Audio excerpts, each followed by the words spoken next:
Hello and welcome back to my YouTube channel. आज हम जिस मूवी की एक्सप्लेनेशन करने जा रहे हैं वो है नो मोर बेड। और मूवी की IMDb रेटिंग की बात करें तो वो है 7.8 स्टार आउट ऑफ 10। मूवी की कहानी एक ऐसी सोशल इवल के बारे में है जिसमें हम देखते हैं कि किस तरह से जुए की हालत ने एक हंसते बसते घर को बर्बाद कर दिया और हमारी सोसाइटी पे इसका क्या असर हुआ। इन सब को जानेंगे हम आज की वीडियो में। तो विदाउट एनी वेस्टिंग टाइम अपनी वीडियो की तरफ बढ़ते हैं। इस मूवी की शुरुआत में हम एक प्रोग्रामर को एक कंपनी के प्रमोशन इवेंट पे देखते हैं जिसका नाम पैडी था। पैडी अपने CEO के डिसीजन के कारण काफी मायूस था क्योंकि उसने एक नए लड़के को डायरेक्टर बना दिया था और चूंकि सबसे सक्सेसफुल एम्प्लॉय होने की हैसियत से पैडी ये प्रमोशन डिजर्व करता था। लेकिन जब ये प्रमोशन किसी और को दिया जाता है जो कि टॉप मैनेजमेंट का रिलेटिव था, जिससे पैडी काफी नाराज होता है और वो फौरन से इस नौकरी को छोड़ने का इरादा रखता है। अब वो अपनी नौकरी से रिजाइन कर देता है। पैडी दरअसल अपने स्कूल का बेस्ट ग्रेजुएट था और वो हैकिंग की वेबसाइट भी क्रिएट करने का एक्सपर्ट था। और अब चूंकि पैडी के पास कोई जॉब नहीं थी और इसीलिए जब उसे ऑनलाइन गेम कंपनी का एक इनविटेशन मिलता है तो वो इसके लिए रवाना होता है। और वहाँ पे जाते हुए प्लेन में पैडी और न्यू कैंडिडेट्स को उनके सीनियर मार्क्स की तरफ से ब्रीफ इंस्ट्रक्शन दी जाती हैं। और यहाँ पे पैडी अपनी स्किल्स को यूज करते हुए बाकी सभी लोगों की ID हैक्स कर लेता है ताकि वो बाकी नए लोगों की आइडेंटिटीज का पता लगा सके। प्लेन सिंगापुर लैंड होते ही मैक इन सब लोगों के पासपोर्ट ले लेता है और फिर इन सब लोगों को बस में डाल के सिटी टूर के लिए ले जाया जाता है। ये लोग अभी एंजॉय कर ही रहे थे कि कुछ गुंडों का ग्रुप उन पे हमला करता है। उन्हें मारपीट के बाद अगवा कर लिया जाता है। अब उनके चेहरे पे मास्क पहना के उन्हें शहर से दूर एक सुनसान जगह पे बने विला में पहुंचा दिया जाता है। उस जगह का मैनेजर है अकुन। अकुन इन सब लड़कों से कहता है कि आज के बाद वो सब उसके लिए काम करेंगे और जब ये लड़के इनकार करते हैं तो उनकी जम के पिटाई की जाती है। ये बड़ा सा विला दरअसल ऑनलाइन बेटिंग का अड्डा है जहाँ पे तरह तरह की ऑनलाइन गैम्बलिंग खेली जाती है। एक सेक्शन होता है टारगेटेड कस्टमर को पकड़ने का और दूसरा सेक्शन होता है ऐप एंड वेबसाइट डेवलपमेंट का और तीसरा सेक्शन होता है ऑनलाइन कैसीनो और कार्ड्स का, और जिसे होस्ट कर रही थी खूबसूरत लड़कियां। और जो भी यहाँ से भागने की कोशिश करता है उन्हें टॉर्चर किया जाता है। अकुन पैडी को एक अच्छी सैलरी ऑफर करता है और उसे कहता है कि अच्छा काम करने पे उसे बोनस भी दिया जाएगा। लेकिन पैडी अकुन से कहता है कि वो स्कैम वाला काम नहीं करना चाहता और इस तरह से कैद में रह के तो बिल्कुल भी नहीं। और इस पे ये गुंडे पैडी की बहुत ज्यादा पिटाई करते हैं जिससे साफ पता चलता था कि उस जगह पे काम करना या ना करना अब उसकी चॉइस नहीं थी। पास ही के एक गांव के स्कूल में उनके रहने का इंतजाम किया गया है जहाँ पे एक ही रूम में 40-50 लोग एक साथ रहते हैं। एक लड़का पैडी से कहता है कि उसे इसकी आदत डालनी होगी, लेकिन पैडी को अभी भी होप है कि उसकी फैमिली जरूर से ढूंढ निकालेगी। लेकिन अगले ही लम्हे मैक वहाँ पे आता है और वो पैडी से उसके घर में जबरदस्ती मैसेज करवाता है कि उसका सब ठीक चल रहा है और इसीलिए वो इसकी चिंता ना करें। और इसके बाद वो वहाँ पे मौजूद एक एम्प्लॉय को मारने लगते हैं क्योंकि उसने वहाँ से भागने की कोशिश की थी। और 12 घंटों के बाद उनका काम स्टार्ट हो जाता है और अब पैडी को वेब से ऐसे लोगों के नाम निकालने थे जिन्हें गैम्बलिंग में फंसाया जा सके। और अब मौका देखे पैडी एक कागज पे हेल्प का मैसेज लिख के वॉशरूम के विंडो से बाहर फेंकने की कोशिश करता है, लेकिन उसकी ये कोशिश बेकार जाती है। तभी उसकी मुलाकात एना से हो जाती है जो कि कैसीनो सेक्शन पे काम करती थी और वो उसे बताती है कि ऐसी हरकतें करोगे तो नाकाम मारे जाओगे। एना पैडी को ये भी बताती है कि अकुन ने उससे वादा किया है कि अगर वो 5 मिलियन का टारगेट अचीव करेगी तो वो इसे यहाँ से जाने देगा। अब यहाँ पे पैडी एना से वादा करता है कि वो इस टारगेट को अचीव करने में उसकी हेल्प करेगा और उसके बदले में वो इसकी यहाँ से निकलने में मदद करे। और अब एना की कहानी हमारे सामने आती है। एना जो कि एक खूबसूरत मॉडल थी, चंद महीने पहले उसे उसकी जॉब से निकाल दिया गया क्योंकि उसकी फोटो एक गेमिंग एडवर्टाइजमेंट के लिए यूज की जा रही थी। दुखी एना जब अपने घर जा रही होती है तो लिफ्ट में उसकी मुलाकात एक लड़के से होती है। वो एना को एक एड ऑफर करता है, लेकिन लोकेशन में जाने के बाद एना को पता लगता है कि वो एक बोल्ड एड है और वो ये एड करने से इनकार कर देती है, जिसपे वो लड़का एना से पैसे मांगता है और यहाँ तक कि वो हाथापाई पे उतर आता है। तभी यहाँ पे सूजी आती है जो कि इस लड़के को पैसे देके एना की जान छुड़ाती है। अब सूजी एना को मैक के पास लेके आती है और मैक उसे जॉब ऑफर करता है जिसमें एना को ऑनलाइन कैसीनो में कॉपियन का काम करना है और जिसके लिए वो उसे 1.5 लाख सैलरी ऑफर करता है। और इतने पैसे देख के एना फौरन से राजी हो जाती है। सूजी एना को कॉन्फिडेंस देती है। वो उसे कहती है कि ऑलरेडी बहुत सी लड़कियां इस जॉब के लिए ट्राई कर रही हैं और सूजी के लाइफस्टाइल को देखते हुए एना भी इस जॉब के लिए राजी हो जाती है। और अब हमें पता लगता है कि सूजी, मैक और वो लड़का एक ही टोली है जो कि एना जैसी भोली भाली लड़कियों को फंसाने का काम करते हैं।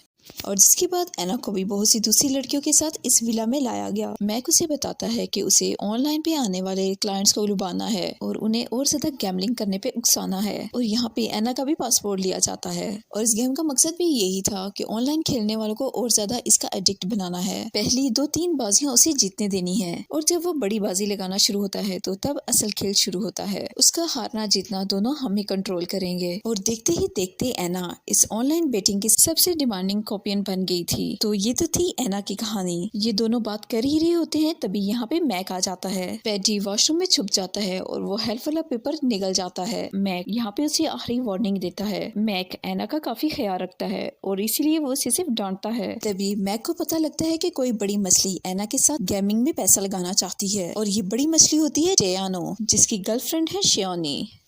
टेयानो का नेचर ही गैमलिंग वाला है। टेयानो को उस ऑनलाइन गैमलिंग गेम का मैसेज रिसीव होता है जिसको पैडी मैनेज करता था, जहां वो ऑफर किए हुए प्राइसेस को देख के लालच में आ जाता है और जिसके बाद ये हैंडसम मैन टेयानो इस गेम को खेलने लगता है। अब टेयान को यहाँ एना को फेस करना पड़ता है जो कि यहाँ पे कार डीलर थी। टेयान यहाँ पे गेम खेलते हुए काफी इंजॉय करने लगता है और एक टाइम पे बहुत बड़ा प्रॉफिट हासिल करने के बाद फौरन से ही गेम खेलना बंद कर देता है और इसके मुसलसल जीतने पे यहाँ टेयान अपने दोस्तों के सामने शो ऑफ करता है और वो उन्हें बताता है कि वो डीलर से जीतने में मुसलसल इसीलिए कामयाब होता रहा क्योंकि वो हर गेम में बेट बढ़ा रहा था और उसे यकीन था कि वो इसी तरह अगर बेट बढ़ाता रहा तो वो जीतता रहेगा। और अब वो अपनी गर्लफ्रेंड के लिए अच्छा सा गिफ्ट लेने के लिए एक बार फिर से गेम खेलने के लिए जाता है, लेकिन इस बार वो गेम हार जाता है। अब ये उसके लिए शर्म की बात थी। वो इतना ज्यादा जुनूनी हो गया था कि उसने अपने सारे पैसे बेट में लगा दिए थे। और उसके बाद पैडी उसे एना का एक वॉइस मैसेज भेजता है जो उसे रोलर गेम में बेट लगाने का कहती है और ये मैसेज सुन के उसका दिल एक दफा फिर से ललचाने लगता है। लेकिन ऐसी बड़ी बाजी हारने के बाद शिकार हाथ से न चला जाए और इसलिए फ्रॉड कंपनी टियानो को लोन ऑफर करती है और उनकी सबसे बड़ी ट्रिक खेलती है जो कि थी इनसाइड टॉप, जो कि आजकल भी बहुत चलती है, जिसके अंदर इस गेम से रिलेटेड कोई आदमी शिकार को ट्रिक देता है कि इस पे पैसे लगाओ, जीत पक्की है। और शिकार पैसे लगाता है और जीत जाता है और अगली बार वो और बड़ी अमाउंट लगाता है और हार जाता है। और अब पैडी एना की तरफ से टियानो को मैसेज भेजता है कि वो इस इनसाइड इंफॉर्मेशन की हेल्प से पैसे लगाए तो उसके जीतने के चांसेस ज्यादा हैं। और अब जैसे ही टियानो को क्रेडिट कार्ड की हेल्प से लोन दिया जाता है तो पहले तो वो अपना खर्चा करने लगता है जो उसकी मेंटालिटी थी और अपनी गर्लफ्रेंड शियोनी को एक प्रेजेंट गिफ्ट करता है।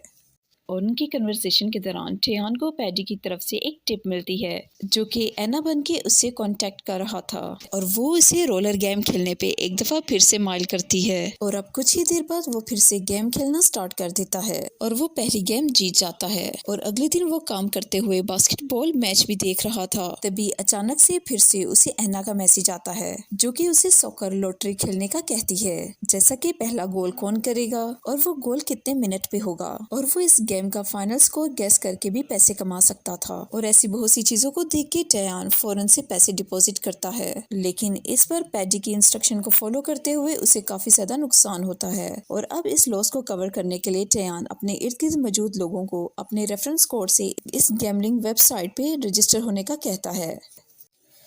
टियान को बहुत बुरी तरह गैम्बलिंग की लत लग चुकी थी और जिसके लिए वो कुछ अपने लग्जरीज आइटम भी बेच देता है और अपने नेबर से उधार लेना भी शुरू कर देता है। टियान गैम्बलिंग का इस कदर आदी हो चुका था कि एक टाइम ऐसा भी आता है कि वो अपना डेब्ट भी पे करने के काबिल नहीं रहता। अब टियानो चूंकि एना का क्लाइंट था और टियानो की बैटिंग की वजह से एना भी अपने टारगेट तक पहुँचने लगती है। यहाँ पे हम देखते हैं कि टियानो ने जिन गुंडों से कर्जा लिया था वो उसके घर तक पहुँच जाते हैं और जब उन्हें टियानो से कोई पैसे नहीं मिलते तो वो जबरदस्ती टियानो से उसका ब्लड ले लेते हैं जो कि रेयर ब्लड ग्रुप है। अब टियानो की यह हालत देख के शियोनी बहुत ज्यादा परेशान होती है। अब टियानो के पेरेंट्स कहीं से पैसा अरेंज करके उन गुंडों को दे देते हैं और अब टियानो से उसका स्मार्टफोन लेके उसे सिंपल मोबाइल दे दिया जाता है। तो टियानो अपनी कार गिरवी रखता है और टियानो की माँ को उसके दराज से कहीं ज्यादा क्रेडिट कार्ड मिलते हैं जिन सब से टियानो ने कर्जा लिया था। और ये देख के उसकी माँ काफी शौक हो जाती है और टियानो फिर से गैम्बलिंग या बैटिंग ना करे तो इसीलिए शियोनी उस पर नजर रखने लगती है। और अब एक शाम जब दोनों क्लब में बैठे होते हैं तो सामने स्क्रीन पे फुटबॉल का मैच देखते हुए टियानो को बैटिंग करने का मन करता है। तो वो शॉनी से कहता है कि वो उसकी तरफ से साउथ कोरिया की टीम पे 2 लाख रुपया लगाए। अब शॉनी बैट लगाती है। अब जब गेम शुरू होता है टियानो का ओवर एक्साइटमेंट देख के शॉनी को काफी उस पर तरस आता है। लेकिन कमाल की बात तो ये होती है कि साउथ कोरिया जर्मनी को हरा देता है और जिसकी वजह से टियानो बहुत ज्यादा खुश था कि वो अपनी एक्साइटमेंट छुपा नहीं पाता क्योंकि उसके 2 लाख के 10 लाख बन चुके थे।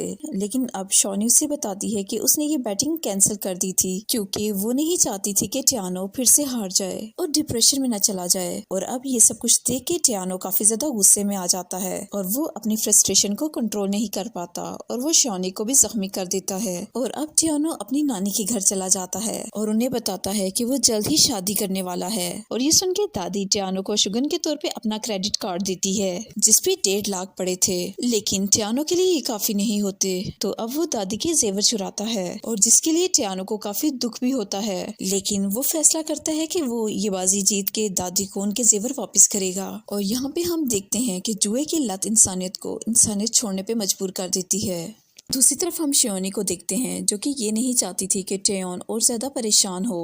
वो इस इंसिडेंट की रिपोर्ट पुलिस में कर देती है और अब पुलिस इंस्पेक्टर शेरोन उससे कहती है कि सिर्फ ऐड देके इन लोगों के खिलाफ एक्शन नहीं लिया जा सकता, आदमी की लालच भी उतनी ही कसूरवार है। अब शेयोनी उसे बताती है कि ये लोग टियानो को गैम्बलिंग के लिए और ज्यादा उकसा रहे हैं। अब शेयोन उसे बताती है कि इस तरह के स्कैम वाले ये लोग गैम्बलिंग ऐप मोबाइल पे डाउनलोड करने का कहते हैं और इनके जरिए से कोई बग हमारे मोबाइल पे छोड़े जाते हैं जो हमारी बैंकिंग इंफॉर्मेशन, हमारे मैसेज, हमारे पासवर्ड, हमारी शॉपिंग, सारी एक्टिविटीज को जान लेते हैं और उन सबको नजर में रखते हुए हमारा डेटा बनाया जाता है और इसके बाद वो हमारी बर्बादी की चाल चलते हैं। और फिर ये लोग लोन लेने पे उकसाते हैं और इसके बाद वो जानबूझ के कुछ बाजियां जीतने देते हैं और हार जीत का ये पैटर्न तय किया जाता है और इस तरह से वो हमारी फीलिंग्स के साथ खेलते हैं। लेकिन पुलिस अफसर शेरोन उससे वादा करती है कि वो कोई ना कोई एक्शन जरूर लेगी। अब पुलिस को पता लगता है कि टेयोन को भेजी गई ईमेल कई लोगों को भेजी गई थी जिसका मतलब ये था कि ये ईमेल भी फेक होने के चांसेस हैं। और अब हम दूसरी तरफ देखते हैं कि सब कुछ हारा हुआ टेयोन बहुत ज्यादा डिप्रेस हालत में है और ये जुए की लत उसे शांति से बैठने भी नहीं दे रही।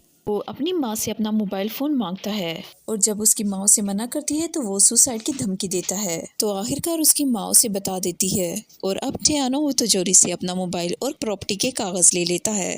वो इन प्रॉपर्टी के पेपर्स को गिरवी रख के बहुत बड़ी अमाउंट उठाता है और इसके बाद वो एना को मैसेज करता है कि वो उसे कोई इंसर्ट टिप दे और जिसे मैक भी देख लेता है जिससे उसे अंदाजा हो जाता है कि इस बार टियानो कोई बहुत बड़ी अमाउंट लगाने वाला है। तो वो पैडी के जरिए से टियानो को मैसेज भिजवाता है कि वो एथेरियम पे पैसा लगाए जो कि एक क्रिप्टो करेंसी है। और अब अकुन भी समझ जाता है कि यही टाइम है चेकबॉट जीतने का और अब टियानो को मैसेज भेजा जाता है और अब वो डायरेक्ट कॉल करने लगता है जिसे एना रिसीव करती है और उसे ऐप में लॉगिन करने का बोलती है और वो टियानो को बताती है कि अकाउंट में 80 मिलियन डिपॉजिट करने पड़ेंगे यानी टोटल मिला के 60 मिलियन और इसके बाद इस रकम को क्रिप्टो करेंसी में कन्वर्ट किया जाएगा और इससे जो भी प्रॉफिट होगा उससे वो 30% कमीशन लेगी। और अब बेचारा टियानो 80 मिलियन डिपॉजिट कर अब अकाउंट डिपॉजिट की हुई ये बड़ी रकम चाइना के मुख्तलिफ बैंकों में डिपॉजिट करता है और अपने लड़कों को डेबिट कार्ड देके वो कैश विड्रॉ करने का कहता है और इस बड़े डिपॉजिट की खबर पुलिस को भी मिल जाती है। तो वो टियानो के बैंक को इन्फॉर्म करती है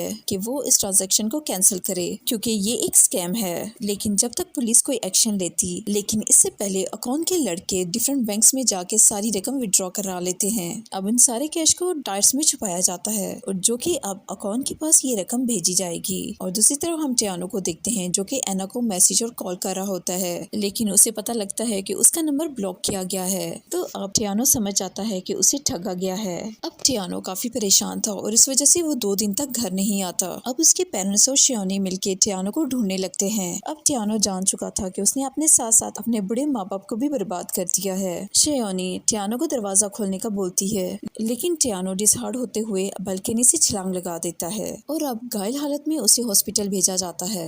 दूसरी तरफ हम देखते हैं टेयोन से बड़ा मुनाफा कमाने के बाद अकुन और उसके साथी एम्प्लॉय बहुत बड़ी पार्टी करते हैं और जिससे ये बात साइड थी कि अकुन और उसके साथी काफी खुश थे। अकुन और उसकी टीम विक्टिम की हालत को नजरअंदाज करते हुए अपनी जीत को सेलिब्रेट कर रहे थे जब उन्होंने इतना बड़ा मुनाफा कमाया था और इसके बावजूद ऐना ने अकुन की इतना बड़ा टारगेट अचीव करने में मदद की थी और अकुन के प्रॉमिस के मुताबिक ऐना अपने घर वापस जा सकती थी, लेकिन अकुन उसे घर नहीं जाने देता और उसे फिर से डीलर बनने का कहता है। ये सुन के ऐना काफी ज्यादा डिसअपॉइंट हो जाती है, लेकिन वो कुछ नहीं कर सकती थी और दूसरी तरफ पैडी की बेटर परफॉर्मेंस की वजह से उसे प्रमोट कर दिया जाता है और अब उसका काम सिक्योरिटी सिस्टम की देखभाल करना था। अब अपने नए रूम में पहुंचने के बाद पैडी, जिसने अपने पास अभी कुछ पैसे रखे हुए थे, वो एक नोट के ऊपर SOS इमरजेंसी नंबर लिखने लगता है और जब सभी एम्प्लॉयज को एक गाड़ी में ले जाया जा रहा था तो पैडी वो नोट ऐना को दे देता है और ये जानने के बाद कि पैडी क्या चाहता था, ऐना ये कहती है कि वो ये पैसे खर्च कर देगी और जब वो एंटरटेनमेंट वेन्यू पे पहुंचते हैं तो ऐना और बाकी सभी लोगों को खुश होने का कहा जाता है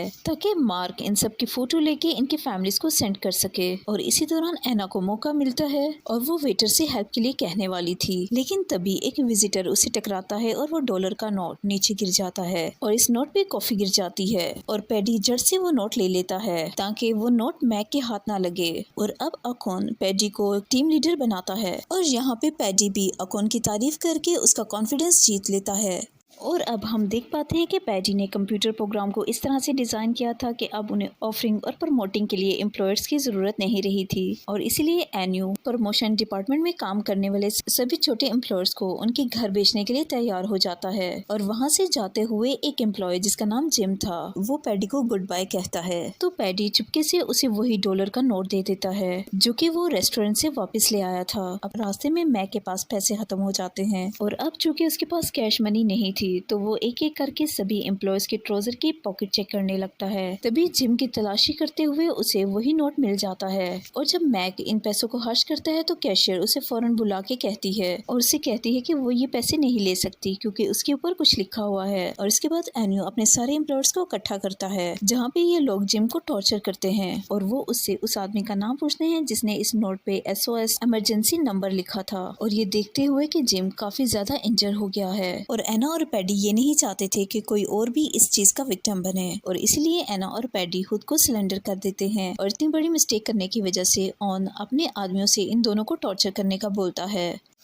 और इसीलिए वो पैडी के एक पाँव को उस वक्त तक हिट करते हैं जब तक कि वो टूट ना जाए और दूसरी तरफ ऐना के खूबसूरत नाखून एक एक करके उतार दिए जाते हैं और अब इन दोनों को सबक सिखाने के बावजूद जिम को माफ नहीं करता और उसे शूट कर देता है और वापस अपने अड्डे की तरफ जाते हुए ऐना, जो कि बहुत ज्यादा थकी हुई थी लेकिन उसने भागने का पक्का इरादा कर लिया था और वो चलती हुई बस के विंडो से छलांग लगा देती है और इसके बावजूद कि उनका एक आदमी उसका पीछा कर रहा था लेकिन फिर भी ऐना वहाँ से बच निकलने में कामयाब हो जाती है। वो फौरन से पुलिस स्टेशन आती है और इस इंसिडेंट की खबर पुलिस में देती है और यहाँ पे हमें पता लगता है कि ये लोकल पुलिस भी उनके साथ मिली हुई थी और ये लोग ऐना को पकड़ के बंद कर देते हैं और वो कुछ नहीं कर पाती। थोड़ी ही देर बाद उनके आदमी उसे लेने के लिए पहुंच जाते हैं और अब हम यहाँ पे देखते हैं कि अकुन ने ऐना को मारने का हुक्म दिया है। अब मार्क ऐना को पोर्ट में लेके आता है और अब उसे सैग में डाल के पानी में फेंक दिया जाता है और जिसका मैक वीडियो शूट करता है लेकिन डूबने से पहले ऐना को बाहर निकाला जाता है। अब मैक उसे एक बोर्ड में बिठा के चाइना बोर्ड पहुंचाने का बोलता है। वो उसे उसका पासपोर्ट भी वापस करता है और वो ऐना को इशारों से कहता है कि वो अपना मुंह बंद रखे। और यहाँ पे हम देखते हैं कि एक फंक्शन के दौरान पुलिस ऑफिसर शेरिन से मिलती है जो कि उसे ये बताती है कि टियानो ने सुसाइड करने की कोशिश की क्योंकि उसने गैम्बलिंग में 8 मिलियन गवा दिए थे। उसका घर बेचा गया, उसकी फैमिली सड़क पे आ गई और अब टियानो खुद कोमा में मौत से जूझ रहा है। पुलिस ऑफिसर शेरोन समझ जाती है कि इन सब हालात में वो भी कहीं ना कहीं कसूरवार है और अब पुलिस ऑफिसर शेरोन उससे वादा करती है कि वो उसकी मदद करके ही रहेगी। अब ये दोनों गाड़ी में सफर कर रहे थे जिसमें पुलिस ऑफिसर उसे बताती है कि ये स्कैम वाले दूसरी कंट्री से ऑपरेट करते हैं तो उनके खिलाफ ठोस सबूतों के खिलाफ एक्शन नहीं लिया जा सकता। तभी सिग्नल पे कोई उनकी कार पे ऑनलाइन गैम्बलिंग का कार्ड लगा देता है और इस कार्ड पे ऐना की फोटो देख के शेरोन पुलिस इंस्पेक्टर को बताती है कि ये वही गैम्बलिंग वाली लड़की है जो टियानो को गैम्बलिंग के लिए फोर्स करती थी। तो अब पुलिस इस प्रिंटिंग प्रेस पे छापा मारती है है जहाँ पे ये कार्ड प्रिंट किए जाते हैं और जहाँ से उन्हें एना की पूरी इन्फॉर्मेशन मिलती है। अब सूजी को भी अरेस्ट कर लिया जाता है और दूसरी तरफ हम देखते हैं कि मैक एन्यू को एना की मौत की वीडियो दिखा के उसकी मौत का कंफर्मेशन देता है और तभी हम देखते हैं कि एना चाइना में अपने घर पे पहुंच चुकी थी और यहाँ पे पुलिस उसे गिरफ्तार करने के लिए पहुंच जाती है। और दूसरी तरफ अन पैडी को एक ऐसा सॉफ्टवेयर बनाने का कहता है जिससे पुलिस उसे ट्रेस ना कर सके और अब एना को एक ऑडिटोरियम लाया जाता है जहाँ पे एना पुलिस को कोऑपरेट करने से घबरा रही है क्योंकि अब वो पुलिस वालों पे अपना एतमाद खो चुकी थी। उसे लगता था कि पुलिस वाले भी इस गैमलिंग के साथ मिले हुए हैं और स्टेज पे कुछ लोग अपने गैमलिंग गैट का एक्सपीरियंस शेयर करते हैं जिससे हम जान पाते हैं कि इस लत ने कितनों के घर बर्बाद किए हैं। और अब शियोनी एना को हॉस्पिटल लेके जाती है जहाँ पे वो उसे टियानो के बारे में बताती है जिसकी 20 हड्डियां फ्रैक्चर हुई थी, लीवर फट चुका था, रिब्स टूटी हुई थी और डॉक्टर्स को खुद भी पता नहीं कि वो कोमा से बाहर निकल पाएगा या नहीं। अब शॉनी एना से कहती है कि तुम दोनों एक दूसरे को सिर्फ 3 महीने से जानते थे और मैं उसे 4 साल से जानती हूँ और फिर भी वो तुम पे ज्यादा भरोसा करता था और मास्टर डिग्री करने वाले इतने ब्रिलियंट लड़के को तुमने कहाँ तक पहुँचा दिया। कभी हंसने हंसाने वाला अब मुर्दे की तरह पड़ा है जिसके जिम्मेदार तुम हो। और ये सब कुछ सुन के एना फूट फूट के रोने लगती है और पुलिस इंस्पेक्टर उससे कहती है कि तुम्हारी एक मदद हम कई लोगों की जान बचा सकती है और वो उसे पैडी का फोटो दिखाती है जिसे एना फौरन पहचान जाती है। और अब ये पुलिस ऑफिसर शेरोन ये सारी बातें अपने सीनियर ऑफिसर के साथ डिस्कस करती है जो कि जल्द से जल्द इस गैमलिंग ऐप को रोकने और उनको गिरफ्तार करने के लिए ऑपरेशन स्टार्ट करते हैं। और इसके लिए शेरोनी और उसके ग्रुप उनके एक ऐसे ग्रुप पे नजर रखते हैं जो कि अक्सर एक रेस्टोरेंट से सैंडविच ऑर्डर किया करते थे और अब ये लोग एक सैंडविच ऑर्डर के जरिए से पैडी को एक मैसेज पहुंचाते हैं जिसमें उसे इमरजेंसी फायर अलार्म ऑन करने का कहा गया था और पैडी बिल्कुल ऐसे ही करता है और फायर अलार्म के ऑन होते ही इंस्पेक्टर शेयोन और अपने साथियों के साथ उस बिल्डिंग में पहुंच जाते हैं जहां पे हम काफी ज्यादा बच्चों को भी देखते हैं।